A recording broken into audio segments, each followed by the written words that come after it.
diseminasi budaya positif yang saya akan berikan kepada Bapak Ibu guru dalam upaya membuat keyakinan kelas dan penerapan segitiga restitusi. Ini untuk pendidikan guru penggerak saya. Sekarang saya sebagai calon guru penggerak angkatan 11, di mana saya akan membagikan ilmu budaya positif kepada Bapak Ibu guru semua. Ya. Saya yakin ini bakal banyak temuan ketika kita sedang membahas budaya positif. Ya, karena senantiasa kita menjadi guru dari awal mengenal sampai sekarang kita menjadi Bapak Ibu guru hebat semua. Pasti banyak yang ditemukan hal-hal yang belum pernah ditemukan, seperti saya menemukan hal budaya positif di guru penggerak ini. Pak Ocek, itu mantap.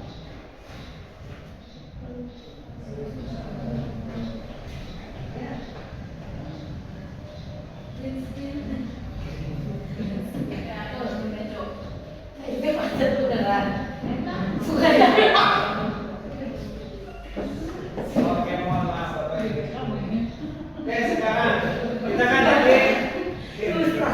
kan tadi membahas budaya positif, maka kita akan menerapkan yang namanya hukuman. Itu kan biasanya kan hukuman itu kan identik dengan di sekolah itu pasti ada hukuman kan? Ada hukuman misalkan tidak terlambat datang ke kelas, atau hukuman masuk ke sekolah, upacara datangnya terlambat. Itu kan biasanya kita identik mendengar kata hukuman karena tidak tepat waktu. Nah, sekarang saya akan bertanya kepada Bapak Ibu semua. Hukuman dapat mendisiplinkan anak, setuju atau tidak? Bisa jadi. Setuju. Oke, setuju ya. Oke, selanjutnya memberi penghargaan dapat meningkatkan motivasi belajar anak. Setuju atau tidak? Setuju. Ya, bagus. Saya setuju. Berikutnya, pemberian hukuman dengan hal positif. Jadi kita memberikan hukuman tapi dengan hal positif, seperti membaca atau membersihkan halaman sekolah dapat meningkatkan disiplin anak. Setuju atau tidak? Tidak. Tidak. Memberikan hukuman dengan hal positif itu setuju atau tidak? Dapat disiplin anak. Bisa. Bu Dewi, tidak apa setuju? Bisa jadi, tergantung orangnya. Bu Asri kan tidak setuju. Kira-kira alasannya apa kenapa tidak setuju? Karena kalau misalnya anak dibentuk itu takut bukan disiplin, jadi nanti kalau sudah itu takut jadi bukan sudah lagi dalam begitu. Oh, baik. Nah, berarti disiplinnya itu bukan karena dari diri, tapi karena hukumannya. Siap. Selanjutnya mari kita bahas ini yang dari. Nah, di sini saya akan memberikan dulu pemahaman kepada Bapak Ibu semua bahwa budaya positif itu, dalam budaya positif di sekolah kita akan ada 6 materi yang harus Bapak Ibu pahami, diantaranya disiplin dan nilai kebijakan universal. Kita harus mengetahui nilai-nilai kebajikan universal. Berikutnya teori motivasi, hukuman, penghargaan dan restitusi, keyakinan kelas, kebutuhan dasar manusia, 5 posisi kontrol dan segitiga restitusi. Nanti saya akan memberikan ke Bapak Ibu guru semua untuk keyakinan kelas dan segitiga restitusi. Tapi semuanya saya akan bahas lebih dahulu ya supaya lebih. Oke, sekarang disiplin positif dan nilai kebajikan universal. Nah, ini kita kembali ke ibu tadi ya, bukan dari diri tapi dari luar. Coba buka. Sekarang kita semua coba kepalkan tangan kita semua. Oke, dah dikepalkan. Nah, di sini apakah Anda atau dia membuka kepala tangan Anda? Mengapa? Apa alasan Anda untuk membuka kepala tangan Anda? Coba buka kepalanya. Coba buka kepalanya. Ayo dan dibuka. Ya. Kenapa ibu dibuka kepalanya? Suruh. Yang mengendalikan saya apa ibu? Saya apa ibu? mengendalikan apa? Kepalanya, bukan kepalanya. Saya. Bukan.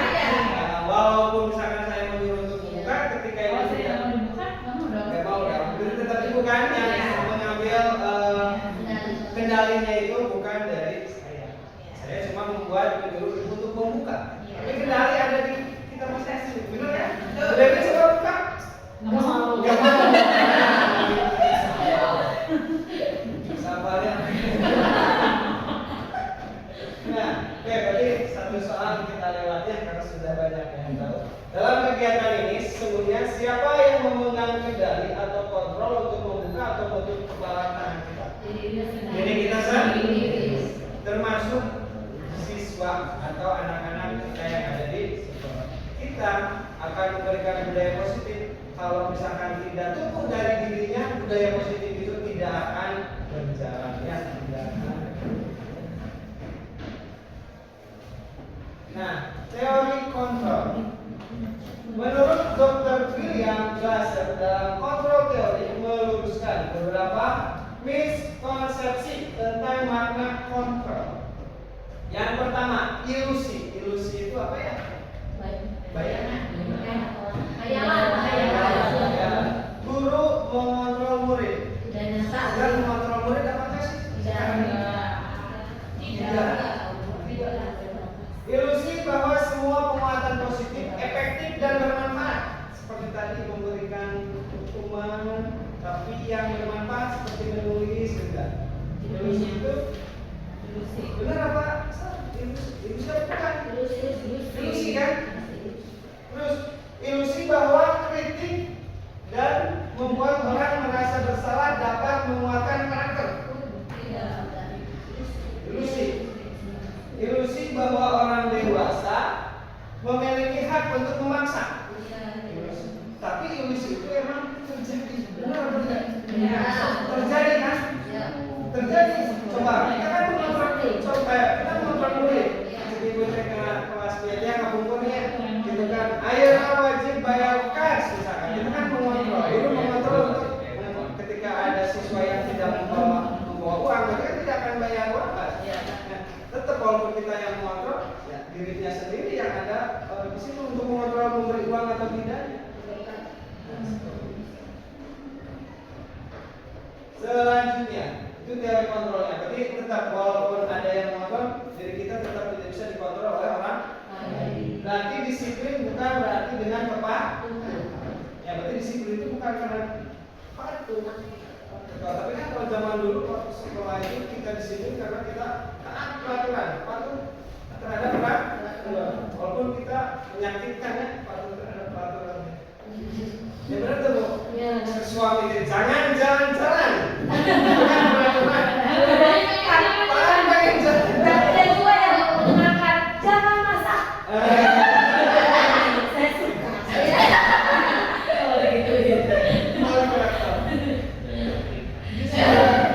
Ya, disiplin positif. Menurut Ki Hajar Dewantara, pemikiran konsepsi keteladanan sikap merdeka cetakan 5 tahun 2013 halaman 470. Di situ Ki Hajar menyatakan bahwa untuk mencapai kemerdekaan atau dalam konteks pendidikan kita saat ini untuk menciptakan murid yang merdeka, syarat utamanya adalah harus disiplin yang kuat. Disiplin yang dimaksud adalah disiplin diri.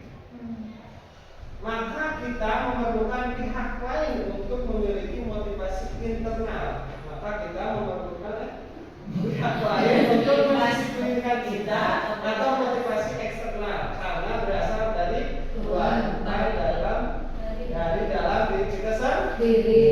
Nah, itu pengertian disiplin positif menurut Ki Hajar Dewantara bahwa disiplin positif itu tumbuh dari dirinya sendiri. Maka kita akan membimbing siswa untuk bisa menumbuhkan disiplin positif dari diri siswa itu sendiri.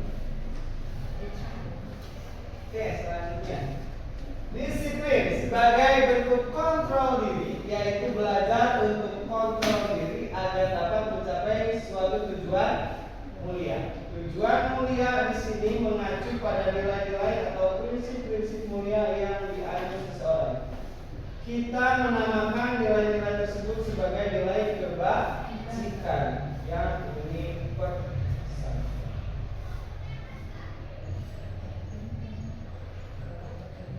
nilai-nilai kebajikan ini merupakan payung besar dari sikap dan perilaku kita, atau nilai-nilai ini merupakan fondasi kita berperilaku. Nilai-nilai kebajikan adalah sifat-sifat positif manusia yang merupakan tujuan mulia yang ingin dicapai setiap individu, seperti yang telah dikemukakan oleh Dr. William Glasser pada teori kontrol. perbuatan memiliki suatu tujuan. Yang selanjutnya, tiga dosen mengemukakan bahwa dengan mengaitkan nilai-nilai kebajikan yang diyakini seseorang, maka motivasi intrinsiknya akan terbangun, sehingga menggerakkan motivasi dari dalam untuk dapat mencapai tujuan mulia yang nilai-nilai kebajikan. Berarti dari setiap budaya positif kita harus menumbuhkan nilai-nilai kebajikan, terutamanya nilai kebajikan yang ada di profil pelajar Pancasila. Berikut nilai-nilai kebajikan yang sudah saya rangkum atau saya sudah ambil dari modul 1.4. Ada peduli, keterus-terangan, kebersihan, komitmen, belas kasih, percaya, dan lain sebagainya. Kita diskusi sebentar. Untuk nilai kebinekaan global, kira-kira nilai kebajikannya yang mana? Kebinekaan global. Komitmen. Toleransi, gotong royong. Gotong royong. Percaya. Ya. Apa lagi kira-kira? Baik hati. Tenggang rasa, ya betul. Yang bijaksana.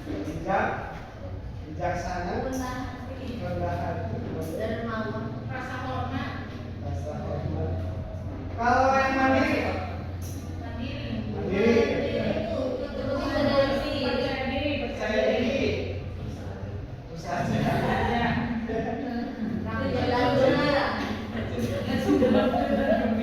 Nah, nilai-nilai kebajikan ini kita akan temukan nanti di segitiga restitusi. Kalau tidak salah ya. Berarti benar, tidak salah. Sekarang teori motivasi hukuman dan penghargaan juga restitusi. Guru biasanya suka memberikan motivasi kepada siswa, itu pasti. Guru juga ada yang memberikan hukuman dan penghargaan. Nanti saya arahkan untuk menjadikan semuanya restitusi. Ya, benar tidak? Benar ya? Dengan seperti tadi kan, karena guru jadi pinter, bapak pinter jadi guru, misalkan. Motivasi kan. Terus memberi hukuman, ada dewek, cukup bapak, hukuman kan? Ya, itu. Di hukuman, yang sampai PKS kan itu cukup. Penghargaan, wah dewek kayak gini sih dari amplop bapak. Misalkan, itu kan?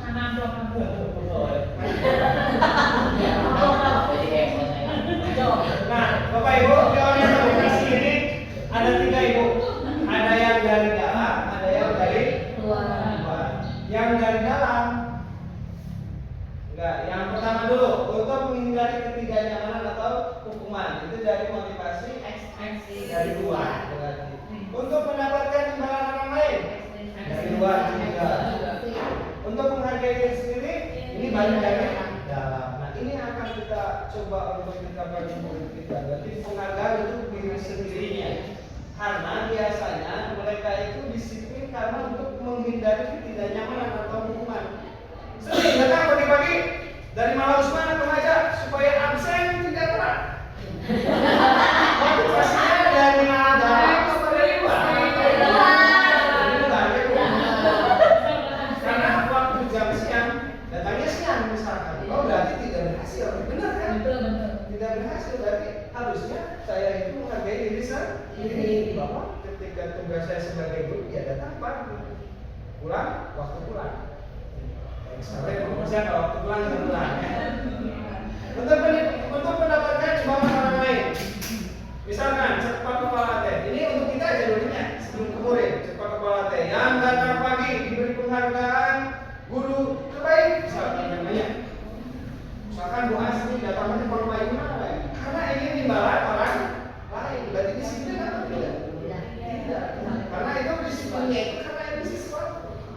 Nah, berarti kita ke murid pun sama ya. Dia murid itu biasanya kan kayak langsung aktif gini orang. Wah, masuk bola gitu. Kayak kan.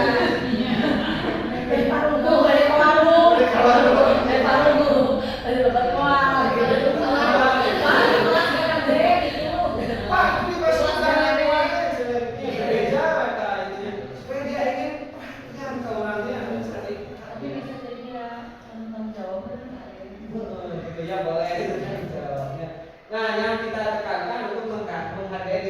sendiri. Misalkan tanggung jawab seorang ibu adalah masak, berarti tumbuh dari diri sendiri, bukan dari masak. Karena tanggung jawab diri hanya Ya benar benar. berarti yang dari diri kira-kira apa coba di sini yang dari diri untuk diri kita aja sendiri gitu. Naon sih kira-kira? Mandi Ya makan kan ada kewajiban supaya kita bersih kan. Berarti mandi tiap pagi, tiap hari bukan berarti papak sarek ini jauh supaya harus bersih. Betul dikata kamu. Tiap hari mandi kan. Mandi. Tapi sudah bisa disiplin dari diri sendirinya supaya bersifat. Bukan. Selanjutnya, nah itu dengan dari motivasi. Sekarang hukuman. Kira-kira kalau Pak Akil sana sekarang memberi hukuman ya. Tapi kira-kira ya, kita temukan Pak Akil atau Bu Ade lah. Pernah tidak mencatat 100 kali di dalam buku kalimat saya tidak akan terlambat lagi karena terlambat ke sekolah. Hukuman atau konsekuensi kira-kira. Ya Mas Wahid biasa ngerti ya. Lagi mengelilingi lapangan basket 2 kali karena terlambat hadir di sekolah. Hukuman. Oke, murid diminta untuk push up 15 kali karena tidak menggunakan masker ke sekolah. Hukuman. Konsekuensi. Emang harus pakai masker terus. Nanti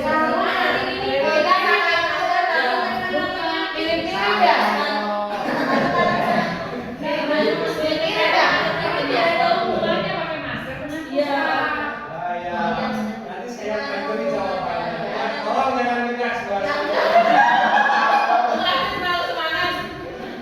menggantikan kertas tugas teman karena telah dicoret-coret. Berat hati.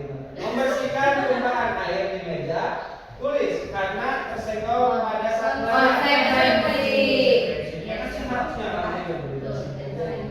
murid disuruh untuk menggunakan sepatu seharian di sekolah karena tidak mengenakan sepatu hitam. Tidak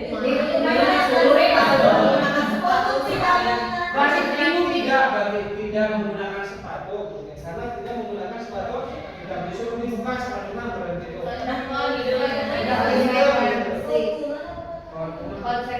Konsekuensi. Lari mengi lapangan basket 2 kali karena terlambat. Konsekuensi.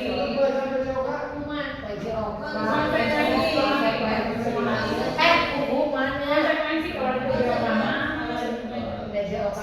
Tapi jawabannya bisa menerangkan materi gitu. Ayo kita buka saja jawabannya. Oke, kita buka saja jawabannya. Set, jeng.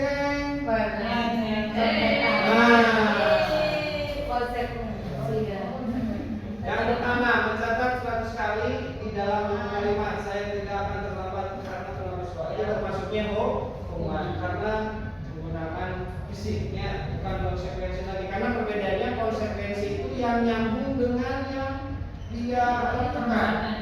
Kalau dengan hukuman kalau hukuman biasanya beda.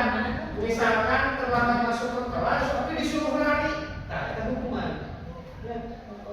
Kalau misalkan kan ini nih, misalkan konsekuensi membersihkan tumpahan air di meja, karena kan tumpahkan, berarti kan konsekuensinya hanya membersihkan meja. Sampai sini bisa dipahami Bapak Ibu? Sepatu. Mana ya?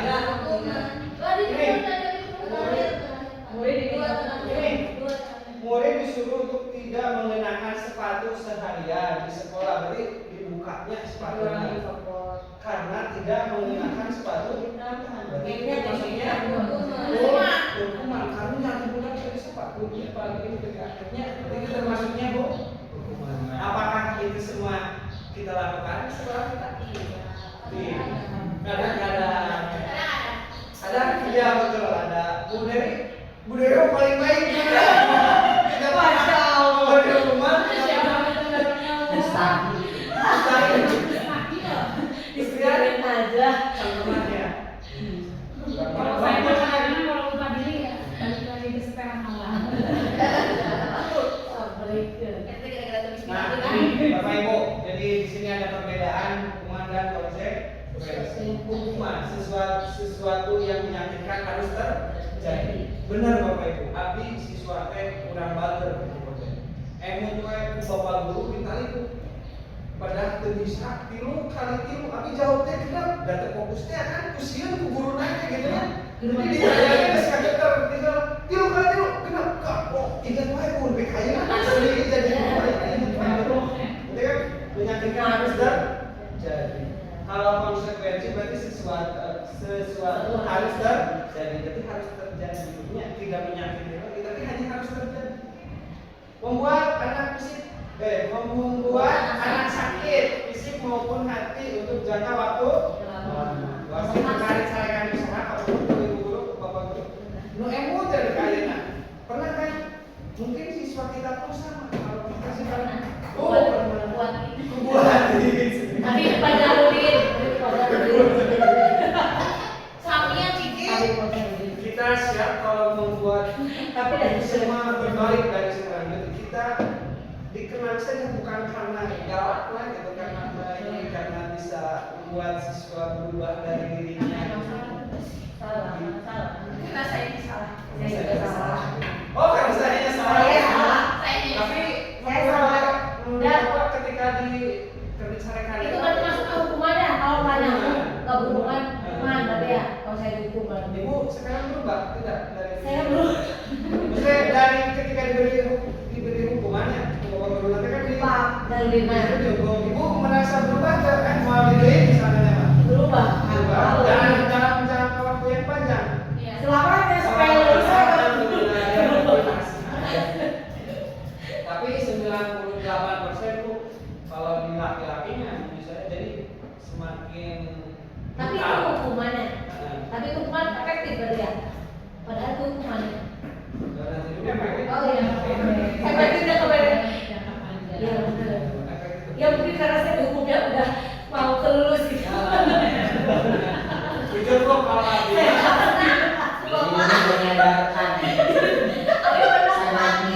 Dikunci setelah.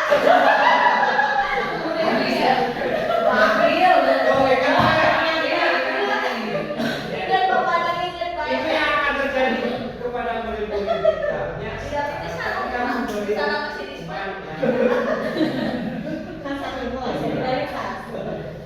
Oke, kalau konsekuensi membuat anak merasa tidak nyaman dalam jangka waktu pendek. Jadi tidak jangka waktu lama kalau hanya diberi konsekuensi. Kalau diberi hukuman kan jangka waktu lama. Misalkan tadi ingat bayar Bu Asri. Tapi kan namun konsekuensi mungkin Bu Asri pernah diberi hukuman sama Pak Akil tapi dalam bentuk konsekuensi. Kan tadi kan berkaitan kan? Itu bahkan hukuman yang tidak berkaitan namanya. Tapi kan ketika diberi konsekuensi mungkin saja tidak ingat sampai sekarang karena kejadiannya waktu itu dalam jangka waktu pendek kan pokoknya isu kan. Iya, rata-rata hukuman inget ya? Ya biasanya Karena menyakiti. Karena menyakiti mata dan hati Pak. sebenarnya anak mengerti kedisiplinan yang pada akhirnya berontak. Anak menghargai disiplin. Kalau konsekuensi berarti saya teh jangan melakukan ini karena bakal jadi seperti ini. Berarti memang ulah kieu. Itu kan konsekuensi. Beda dengan hukuman. Berbuat kieu dihukum hari itu kata alasannya. Kita kan bukan saja. Beda ini. Matematika ya? Berapa? Berapa? Ambil 50 dan bawah 5 padan. Ini satu ini. Terus hukuman itu biasanya paksaan. Pasti kan kalau dihukum pasti dipaksa berbuat sesuatu. Push up 5 kali telat pelajaran matematika. Push up. Bedanya kalau misalkan konsekuensi stimulus atau tanggapan. Mendorong orang menyakiti diri sendiri. Terus kalau konsekuensi mendorong anak agar mudah menyesuaikan diri. Terus kalau hukuman juga konsep diri yang buruk yang pada akhirnya. Kalau konsekuensi konsep diri yang baik. Anak belajar untuk menyembunyikan kesalahan. Kalau konsekuensi anak belajar untuk mematuhi peraturan. Marah, merasa bersalah, dipermalukan, merasa tidak dihargai. Bukan merasa tidak dihargai, buatnya sedang pramuka itu senang, berdihukum misalnya gitu kan. Itu biasanya kan ada kalimat itu sering misalkan ya. Kita tidak tahu, yakin di luar sana siswanya akan membicarakan gurunya dari hal sekecil apapun. Gigi Ya ini, misalkan, bu ini kan aja di pramuka kan aja. Yakin bu, artinya yakin pasti. Kalau yang mengamati. Karena kita itu kan artis, gitu siswanya public figure. Betul. Kehilangan hak dibuat tidak nyaman diasingkan untuk kalau untuk konsekuensinya berarti hanya sebatas berarti lebih baiknya kita memberikan hukuman atau konsekuensi langsung saja sesuai.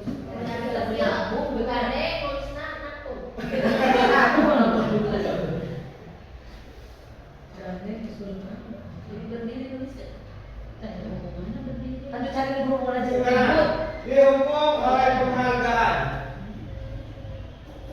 Yang pertama, pengaruh jangka pendek dan jangka panjang. Misalkan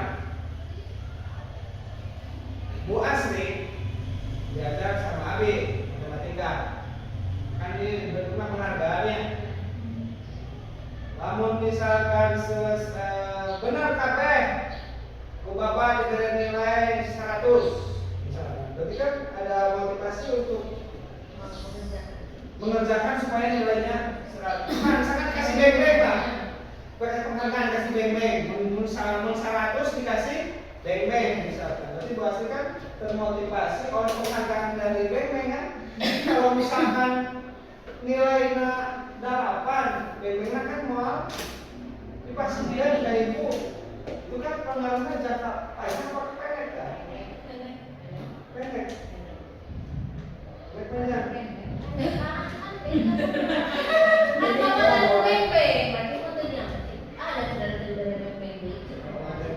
Ini kan akhirnya serius nih kan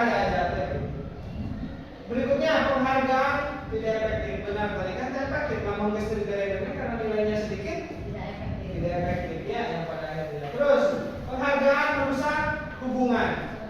Misalkan di sobat berana kan itu mah diberi BP itu kan masa sirik-siriknya ya baik dari kelas karena ada tinggal misalkan yang lain Faisal misalkan itu kan merusak hubungan. Penghargaan mengurangi ketepatan, penghargaan menurunkan kualitas, penghargaan mematikan kreativitas, dan penghargaan menghukum.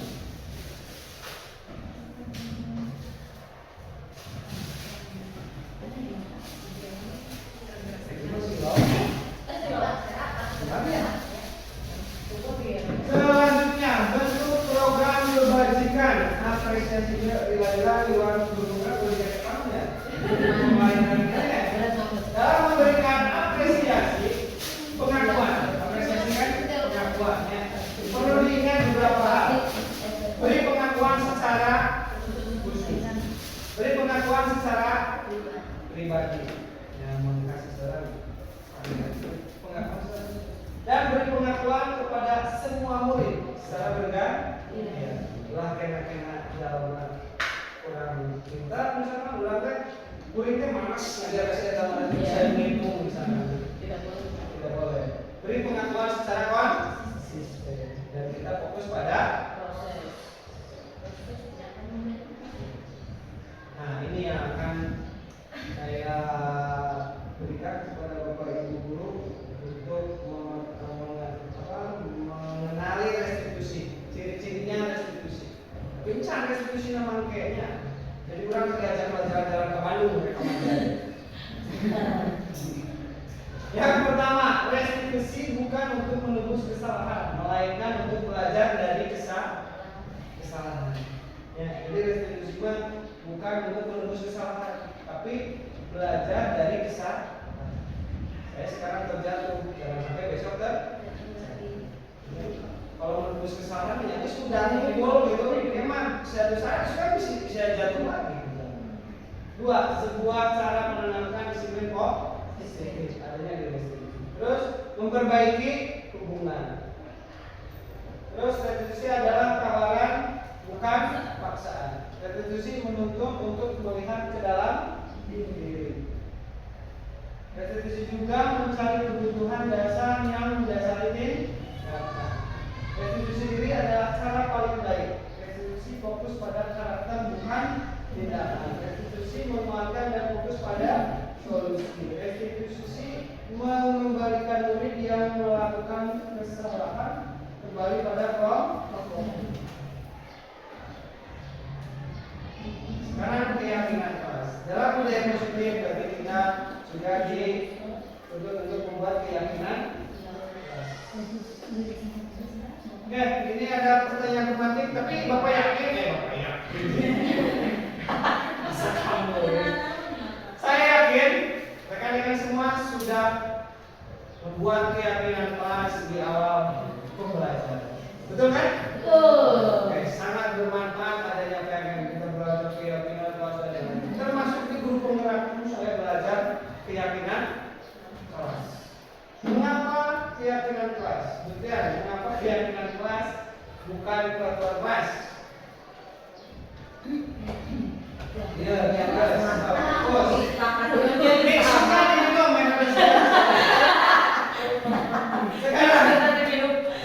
Mungkin ibu bahasa Inggris lah, bahasa Inggris. Mengapa keyakinan keras? Mengapa keyakinan keras? Mengapa keyakinan? Karena kalau keyakinan itu kan dari dalam. Jadi kalau keyakinan dibuat berdasarkan kesepakatan, kalau kehancuran tidak dibuat berdasarkan kesepakatan. Jadi ketika melanggar atau tidak tidak memindahkan keyakinan itu, dari mana sadar apa yang mereka lakukan seperti itu. Seperti itu. Jadi Terima kasih Ibu. Jadi kita juga berbeda ya, bahwa keyakinan kelas itu kan meyakini hal yang mereka yakini untuk dilakukan di kelas, untuk misalkan menjaga kegiatan belajar mengajarnya aman, disiplin.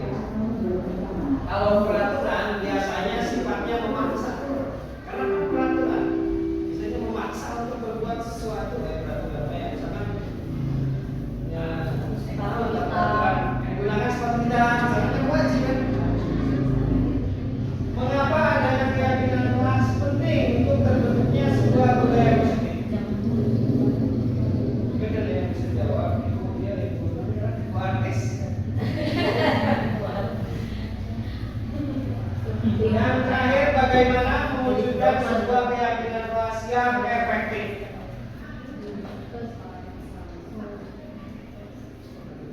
Mungkin Pak Idrus nomor 2 bisa. Sadaya wae terus begitu.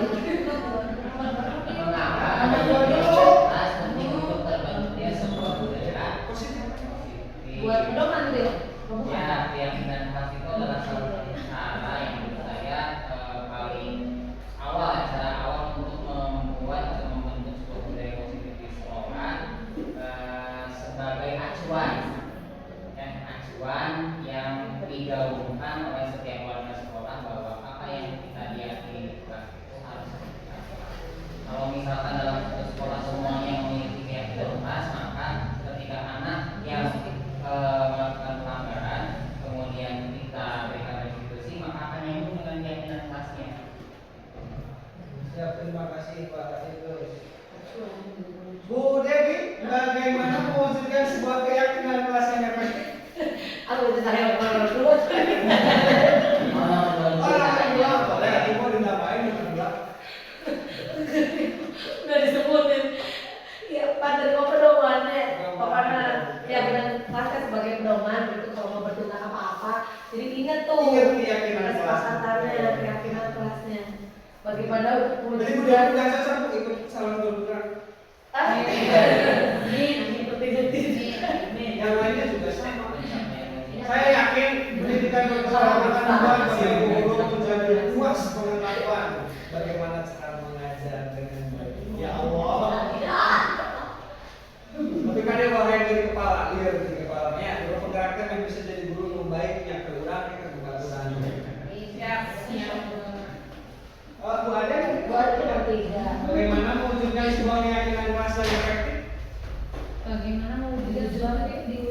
Mewujudkannya melalui mewujudkan kegiatan kelas SMP itu diwujudkannya melalui kerjasama dengan anak, Berarti memberikan lahan kepada anaknya untuk berdiskusi. fasilitasi anak untuk mengungkapkan hal-hal yang mereka Yakin. pikir atau yakin betul. Oke, selanjutnya, nah keyakinan kelas. Tapi pertanyaannya Bapak Ibu semua udah membuat keyakinan kelas? Saya bikin. Berarti untuk keyakinan kelas semuanya sudah paham berarti kan? Insya Allah. Yang banyak diyakini siswa apa paling banyak kawan di kelas lihat dan banyak diyakini. Tadi saya Banyak dikerjakan yang kan banyak tadi. dikerjakan. Alhamdulillah ya. Kebajikan. Kalau di saya itu disiplin Pak. Disiplin. Disiplinnya itu dalam hal jadi si anak itu kalau misalnya sudah waktu belajar setidaknya ada di kelas atau enggak di sekitaran kelas, tidak ada yang jajan di luar, tidak ada yang main bola, tidak ada yang main voli, tidak ada. Alhamdulillah untuk kelas saya itu karena saya menyimpan keyakinan kelas yang disiplinan itu di awal karena saya ingin dan itu juga keinginan dari anak-anaknya juga dan kebetulan sejalan dengan keinginan saya juga ya jadi alhamdulillah disiplin Pak kalau untuk itu. Berarti siswa memiliki nilai kebajikannya menghargai waktunya. Nah, di situ kan kita harus selaras dengan nilai kebajikan yang kita buat di keyakinan kelas. Oke, jadi alhamdulillah untuk guru SMP pajak sudah lulus semuanya, sudah menerapkan beberapa keyakinan kelas di setiap kelasnya masing-masing. Ini yang saya lakukan. Jadi nanti saya lebih fokus ke restitusi. Nah sekarang sebelum nanti ke restitusi, kebutuhan dasar manusia dan dunia berkualitas. Nanti saya akan memaparkan kebutuhan dasar manusia. Oke, ini dia. Kebutuhan dasar manusia. Yang pertama bertahan hidup, benar kan? Kita bertahan hidup, benar? Nah itu kebutuhan kita. Termasuk kebutuhan murid. Yang pertama bertahan hidup. Yang kedua merasa diterima. Jujur Bu, saya pun mengajarkan dari masuk ke sini, saya ingin merasa diterima oleh guru saya tetap mengajar. Nah itu kan kebutuhan dasar manusia. Terus kebebasan. Mungkin Bu Asri ingin bebas dari narkoba misalnya, ya kebebasan. Terus kesenangan main, tentu jelas. Kita misalkan siswa ada yang bersenang, ada yang tolongan, terus guru kita mencari perhatian dan lain-lain. Terus penguasaan keluarga, biasanya pasti. Siswa biasanya itu penguasaan jarang dikuasai asal lainnya gitu kan. Itu kan sama kebutuhan dasar manusia. Jadi kita bahas dari bertahan hidup. Nah, untuk bertahan hidup bersifat fisiologis, misalnya kesehatan, rumah, fisiologis, misalnya kesehatan, rumah dan makanan. Komponen psikologis pada kebutuhan ini meliputi kebutuhan akan perasaan, sudah jelasnya kesehatan, Rumah Rumah. dari panas aman. Makanan. ya, Rasa sam- di pada panas saya area. ini sumpul ya.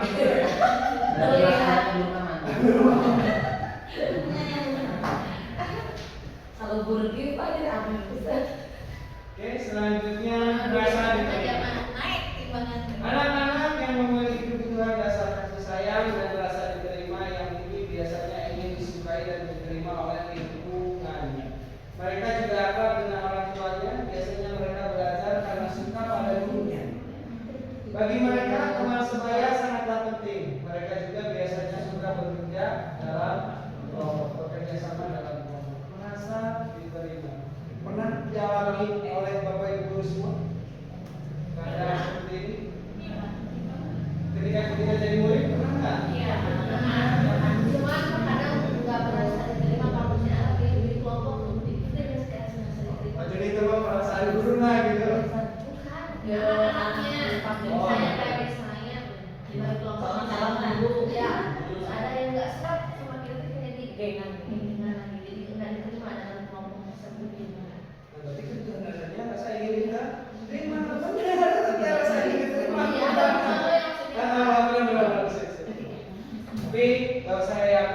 semuanya mengalami rasa ingin diterima.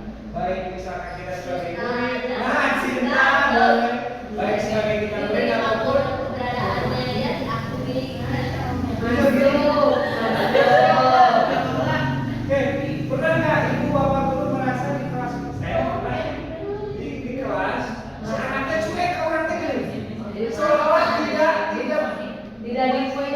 yang mengadakan ada kita gitu cuek ya yang dari ketika orang cep kareng gininya itu kan merasa ingin diterima orangnya bisa merasa terdiakui. Berikutnya kebebasan. Anak-anak dengan kebutuhan kebebasan yang tinggi menginginkan pilihan. Mereka perlu banyak bergerak, suka mencoba-coba, tidak terlalu terpengaruh oleh orang lain dan senang mencoba hal-hal yang menarik. Biasanya sok motah yang menggunakan. Pernah kan ayah di kelas suka Nah, berarti kebutuhan dasar nanti kebebasan. Di kelas 7 ini Pak Ayah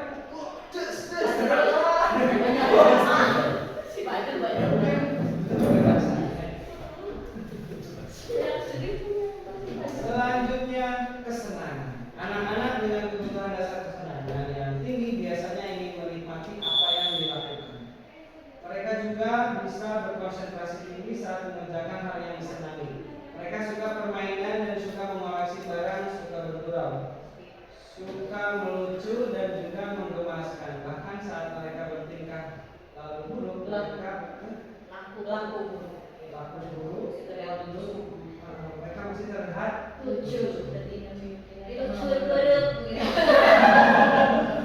mereka udah kayak sok ngabogor, seolah-olah yang disiri-sirikin mau baturan nanti gitu kan.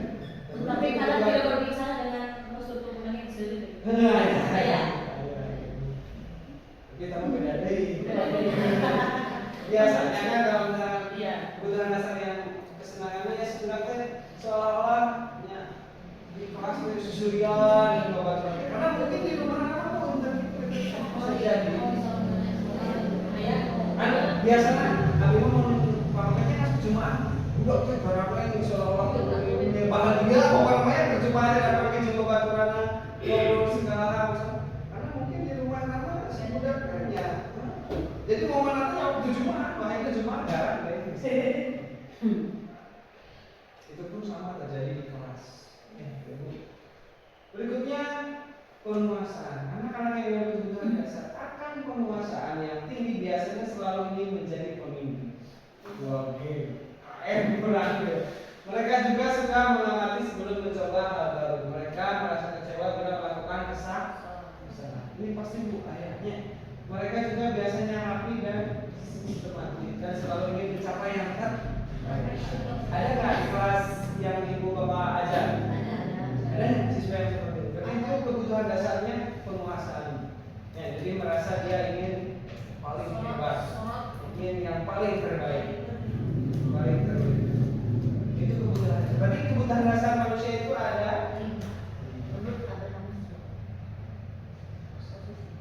Yang berikutnya restitusi 5 posisi kontrol. Bayangkan bapak ibu ya materinya masih ada setelah ini kita belajar bersama bahwa ada 5 posisi kontrol sebagai guru, penghukum, pembuat rasa bersalah, teman, pemantau, dan manajer. Pernah kan bapak ibu menjadi seorang penghukum? Pembuat rasa bersalah? Teman? Pemantau? Manajer? Nah, itu pertanyaannya, itu yang saya sedang manajer. Oke, tapi sebelum ke manajer, Bapak Ibu, saya meyakini bahwa semua guru pernah menjadi ada di 5 posisi kontrol ini. Ya, menghukum. Kita secara tidak sengaja kan kalimat kita itu menghukum ke anak atau perbuatan kita itu misalnya, dewek cepet sapu gue kita misalnya. Atau pembuat rasa bersalah, gue ya pembuat rasa bersalah misalnya begini.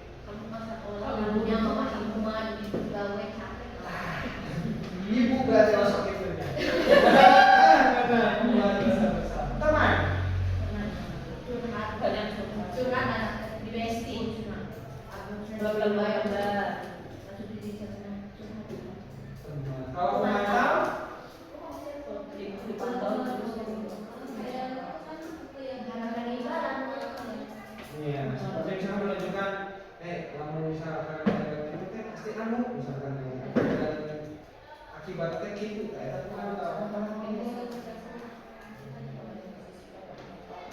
manajer ya, terakhir manajer. Nanti manajer ada di restitusi ya, segitiga restitusi. Oke, yang pertama dampak posisi penghukum. Tadi sudah dijelaskan juga ya, murid akan menjadi dendam, tidak menyukai guru. Marah kedua aslinya.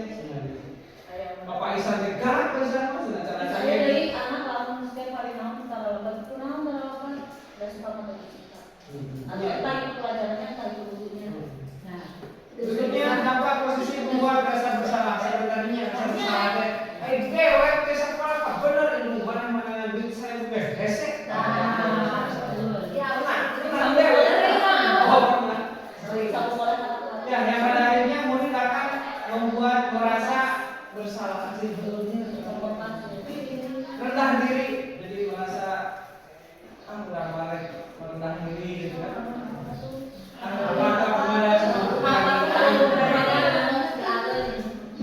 Selanjutnya dampak posisi teman. Murid akan tergantung pada satu orang, karena kan kita mengajarnya kan kita sebagai temannya, jadi tergantung ke orang, mau orang mau bisa misalnya. Dan akhirnya murid tidak mandiri dan juga bisa berpikir untuk diri sendiri, tidak bisa berpikir untuk diri sendiri. Memantau, murid akan menghitung konsekuensi dan hadiah tanpa memahami sepenuhnya nilai kebajikan yang dituju. Seperti tadi misalkan kan pemantauannya, kenapa kita kerjakan matematika? Nilainya bisa goreng, nah pemantau kan? Ya yang pada akhirnya si anak itu, ayo kamu mau ambil nilai, jadi aku mau ngerjakan misalkan ya, itu tidak efektifnya sebagai pemantau seperti itu. Yang terakhir manajer. Murid akan mandiri, murid percaya diri dan memecahkan masalah. Ini di sini ada. Oke, yang pertama penghukum, membuat rasa bersalah, teman, pemantau dan manajer. Ini dalam bentuk kalimat. Guru berbuat dalam menghukum biasanya menghardik, menunjuk-nunjuk, menyakiti, menyindir. Bukan karena satu abdi ibunya, sok itu ngomong. Benar. Terus membuat orang merasa bersalah, berceramah dan mengatakan seharusnya ibu kecewa. Kemarin sih ada. Maksudnya karena anaknya Karena dia pilih teman TK tidak kompak Oke, tidak boleh kan? Kedepannya, tolong ya. Selanjutnya teman membuatkan alasan-alasan untuk muridnya. Pemantau menghitung dan mengukur. Manajer mengajukan pertanyaan-pertanyaan. Misalkan kira-kira ada berupa hasil. Oke, caranya. Berikutnya, kalau kamu tidak melakukan, awas rasakan. Sekarang menghubung sesuatu. Benar ini. Keselnya air balonnya sesuatu. Selanjutnya, kamu seharusnya kamu sudah tahu ibu lelah sekali mengatakannya. Ibu stres. Terang kue aja matematika air benar. Oke. Sabar. Ada makan tadi dengan kia ya jadi sabar. Ayah remnya Pak. Ayah rem. Teman. Ayo lakukan demi ibu. Terus direct lagi yuk. Terus bapak mama ngajar aman. Nah itu kan sebagai teman. Terus duduk rapi bapak ngajar direct cicing. Ngajar aman misalnya. Itu kan sebagai teman ya. Terus pemantau. Apa peraturannya? Kumaha mun semoga lima diajar matematika teh apa baik misalnya begitu. Terus cuma diajar. Kan tidak disiplin dari itu. Kalau manajer berarti apa yang kita yakini. Tadi kan keyakinan keras, fungsinya keyakinan keras di manajer kita. Apa yang kita yakini, apa yang bisa kamu kerjakan untuk menghadapi masalah ini. Terus seorang manajer itu nanti Dibantu kembali ya. sambut.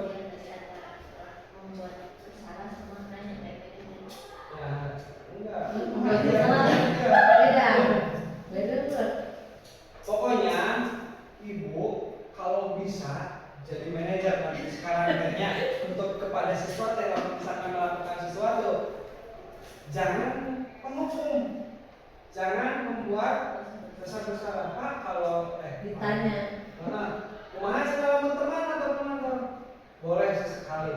lebih ditekankan sebagai manajer. Kalau dihindari dua ini, hukum sama merasa bersalah.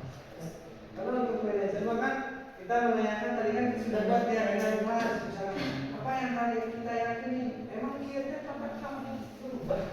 Emang kalau misalnya melakukan sesuatu seperti ini kamu akan seperti apa?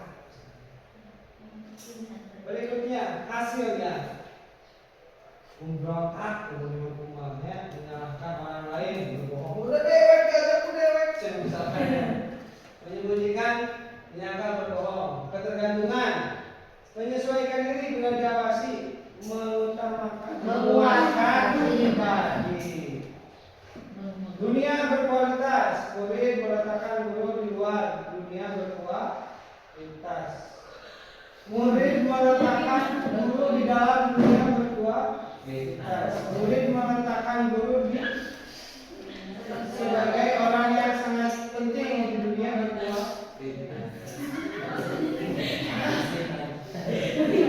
kaitan maksudnya ini kaitannya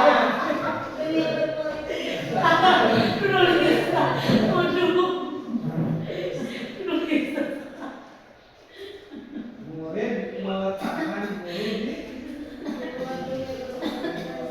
maksudnya gini Bapak Ibu ya mereka ya di luar kan dibaca di luar jadi kan dunia berkualitas jadi menganggap kita itu tidak berkualitas oleh guru jadi di luar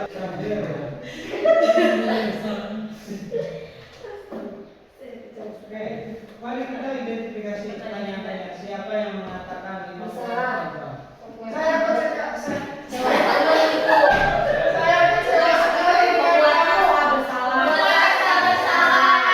kamu tidak pernah benar ya kamu tidak pernah benar melakukannya mengukur ayo apakah kamu mau mendapatkan stiker bintang bagaimana kamu bisa menyelesaikan masalah kamu selalu yang paling terakhir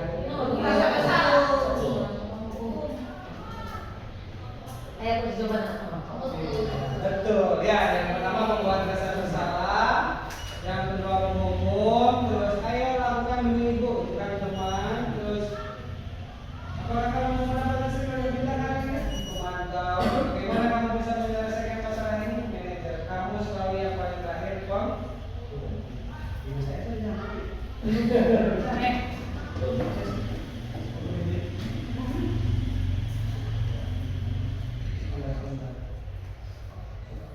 mari kita refleksikan apa posisi kontrol yang sering kita lakukan pada murid. Abdi mah penghukum jujur. Membuat rasa bersalah. Nah, oke terakhir ini waktunya pulang sebetulnya ya segitiga restitusi.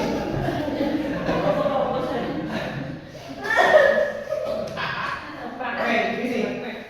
Segitiga restitusi itu adalah membantu murid menjadi lebih memiliki tujuan, disiplin positif dan memulihkan dirinya setelah berbuat salah. Segitiga restitusi. Benar.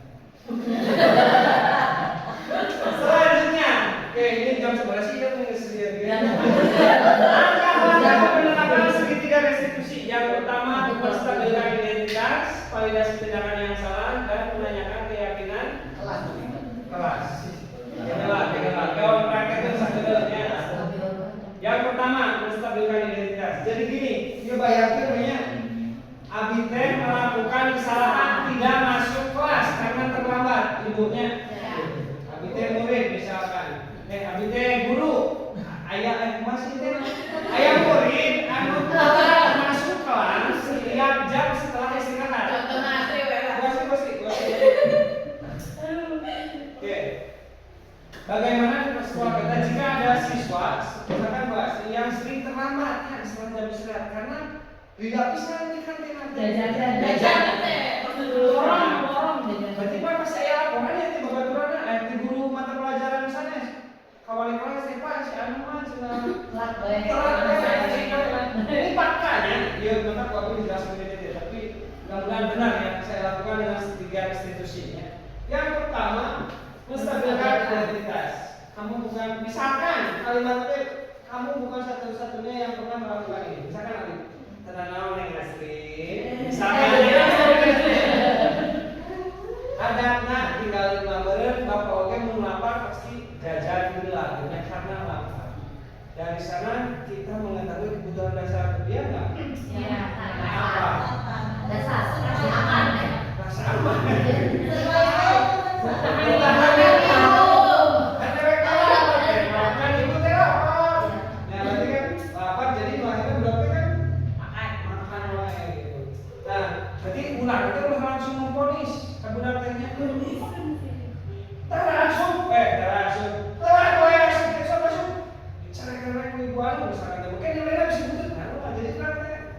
Harusnya menstabilkan identitas kita. Ya Allah punya sebenarnya malah menceritakan yang kesana awal misalkan ibu itu kan ibu di sini dia kan naiknya kan mapan yang kesana awal misalkan jadi seolah-olah jadi stabil lah, tidak ada tegang. Berikutnya validasi tindakan yang salah. Misalkan kenapa kamu lagi kali di kantin? Ya, antri, lapar. Tapi itu benar membuat kamu jadi terlambat ke kelas. Benar, berarti kan tindakannya salah kan? Tidak boleh benar. Kenapa kita harus membuat keyakinan kelas? Karena di akhir kita harus menanyakan keyakinan kelas. Misalkan keyakinan kelas apa yang telah kita sepakati? Karena kan tadi terlambat keyakinan apa yang pernah kita buat di kelas? Oh, Ingat nggak? Ingat nggak? Naon?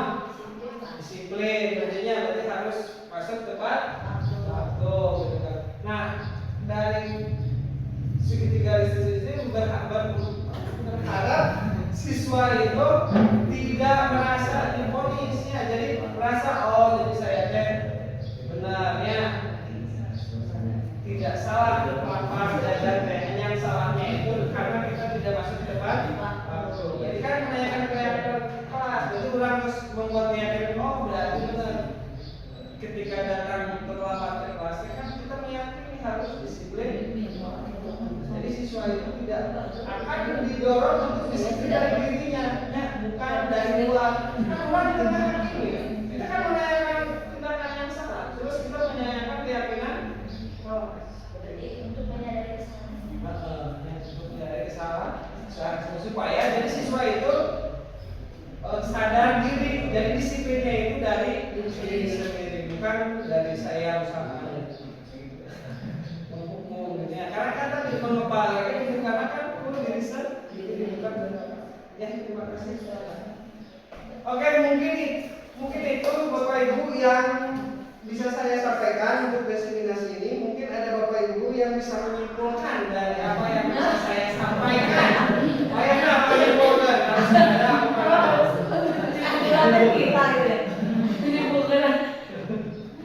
Ayo kelas ini simpulkan.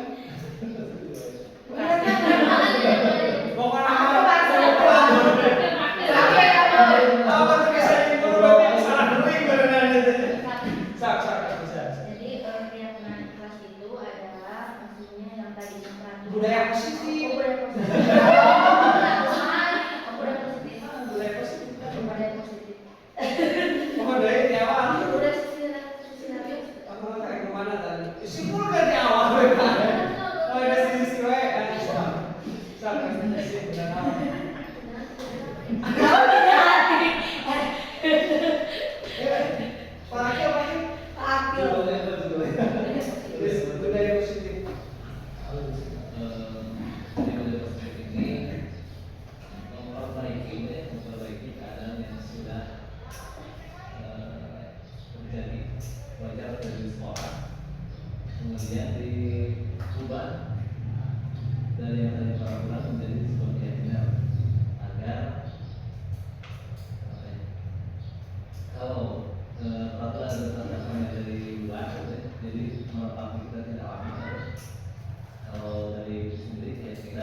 dapat membentuk karakter atau kebiasaan-kebiasaan baik yang mengakar dalam jiwa setiap peserta didik.